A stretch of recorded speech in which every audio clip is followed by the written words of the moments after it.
All right, joining me now, Ohio Senator Rob Portman, a great friend. Senator Portman, welcome back to the show.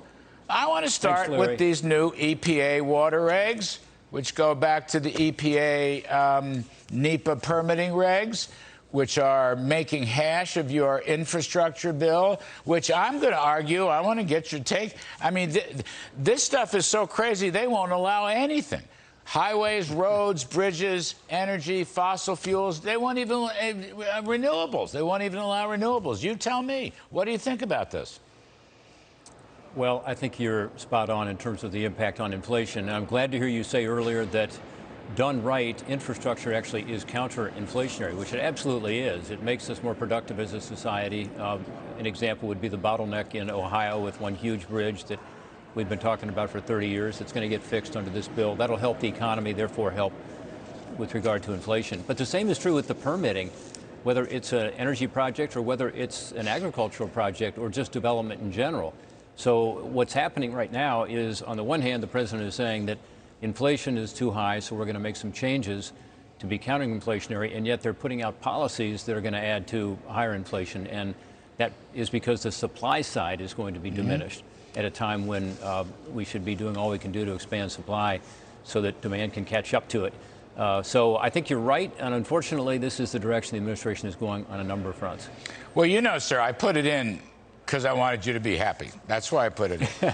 But I did also put it in because I happen to believe that it's true. I just want to ask you, regarding the infrastructure bill, I mean, these EPA regs, whether it's these new water quality or the prior regs on NEPA, aren't they violating what the legislation said? Well, first of all, the legislation has historic changes to the permitting process, which is one thing that, we Republicans got a great win there. The Trump administration put into practice some of this, but it wasn't codified. So we actually put into law this idea that, one agency can decide the rule, that there has to be a faster time frame in terms of permitting stuff. We actually put in something where we're expanding the use of this infrastructure commission in the Congress that looks at, in the White House, that looks at different infrastructure projects. So there's a lot of positive stuff in there. But then, on the other hand, they're saying they want to change the NEPA rules, which is, of course, one of the huge issues with regard to permitting, and now this. So, yeah, it's counter to that.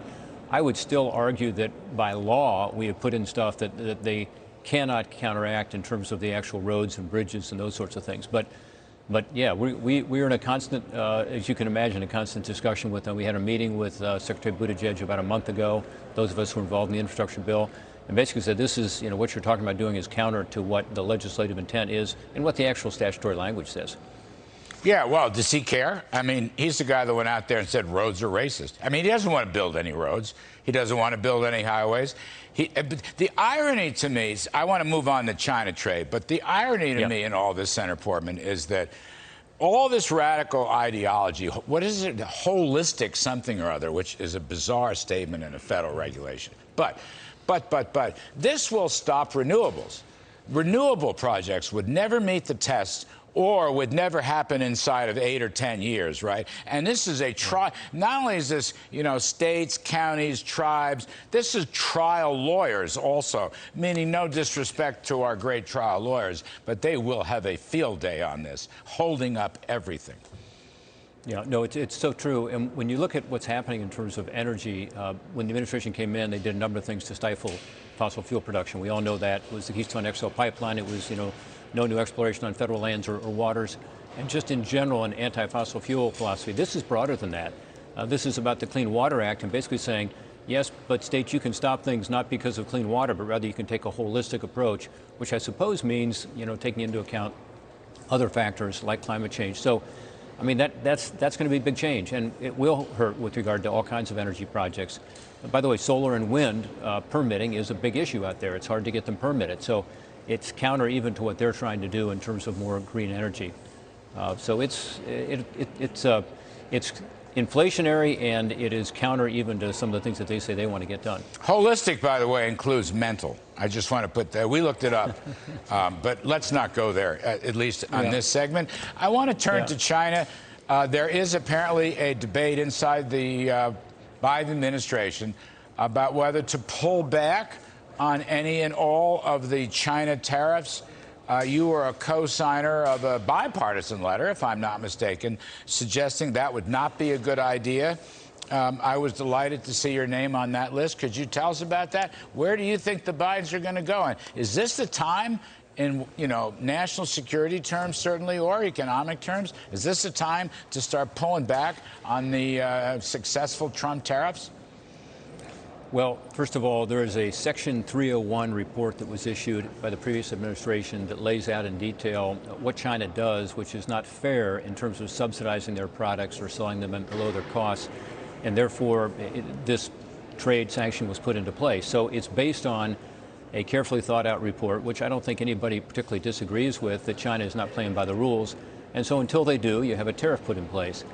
What the administration is talking about is reducing these tariffs without getting any concession from China in terms of, one, just upholding what we already agreed to in the so-called phase one of an agreement with them that the Trump administration did, but two, these broader issues that were raised in the 301 report.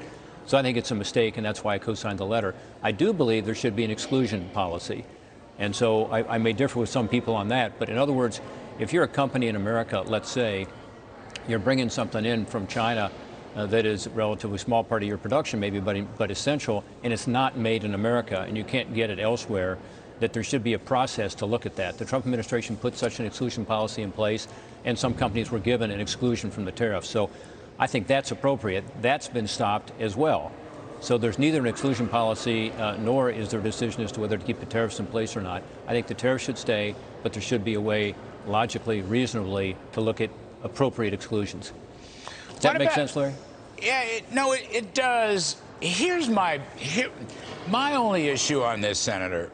Look, I am a free trader, but not when it comes to China because of the absolute lack of fairness and reciprocity. Yeah. And, I was right in the middle of the Trump trade team, and, I supported Lighthizer and the president. And I'm not sure that whole game has been resolved. I think it's going to take a longer time. I think pulling tariffs out right now would reward China for helping Russia and Ukraine, as well as for slaughtering Uyghurs, as well as for destroying Hong Kong democracy and so forth. So I just think it's the wrong time. And it's something that may be down the road, but I wouldn't look at it now. But let me ask you one more, Senator Portman. Regarding solar equipment, there's some kind of issue popping up. Biden is using the Defense Production Act, which strikes me as really not applicable to this. But what's your take on that? I mean, should we waive tariffs on solar equipment? Should we try to have homegrown solar equipment? Or a lot of the solar people, the solar farm people, want to be able to import without tariffs. Where do you come out on that?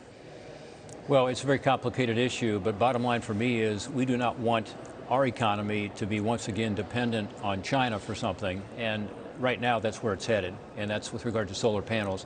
There's just a couple of manufacturers here in the United States who are competitive right now, and what they have said to us, including one that happens to have a big facility in Ohio, is they cannot compete with China because China is not playing by the rules. And sure enough, a case was filed on that, and it was determined that there should be a study of this, which is going on right now, because it appears as though China, again, is subsidizing their solar panel production and selling them at below cost, which is illegal under our trade laws. So that is going on, and I think that's appropriate, because otherwise we're going to have no solar industry here in America. We're going to be relying on cheaper, yes, but unfairly traded Chinese products. However, the solar industry here, mostly, with the exception of those two companies, maybe another smaller one or two, are saying bring on the cheap solar panels, regardless of what China is doing in terms of fair trade or unfair trade, including the allegation, I think, which was now being studied with regard to the use of Uyghur slave labor. Right. So this is about the Uyghurs as well. Right. And so my view is allow this study to go. The Commerce Department is doing it right now. And instead, what the president announced today, as I understand it, is that he's going to move ahead with this presidential declaration saying that there shall be no tariffs on the Chinese products for, I think it's at least a year. And to me, let's get the facts and let's do this right. And if China is not playing by the rules, which I believe is true, and I believe will be borne out by this report, then we should not allow them to take over our solar industry. By the way, there's a big disagreement on this because a lot of the people who are more on the green energy side are happy to get the cheap solar panels and aren't worried about the impact on the Uyghurs or the impact on American companies here through unfair trade. So that's the issue that's being debated right now. And I come out on the fact that we ought to have an industry here in America that's able to compete. And let's make sure everybody plays by the rules. I think you're spot on, Senator. I mean, I don't want to reward bad Chinese behavior. I just don't, on anything. And I don't want to reward bad human rights behavior. And I don't think we should be rewarding, bad national security behavior. In fact, Jeanette, right now, why, of all the things in the world to do, Senator Portman, why should this United States reward China? Period. Yeah. Full stop. Yeah. This is not the time. I mean, what would we get in return? You know what I mean? What are they going to give us that we could reliably depend on? I know we're out of time, and you're a great guest, and you're a great thinker on all this stuff. I'm just delighted to see you on this, what I regard as the right side of the Chinese trade system. We'll have some more. We'll talk some more about China trade. Thanks, Thank Larry. you, sir. Appreciate it. Always great to be on. All right.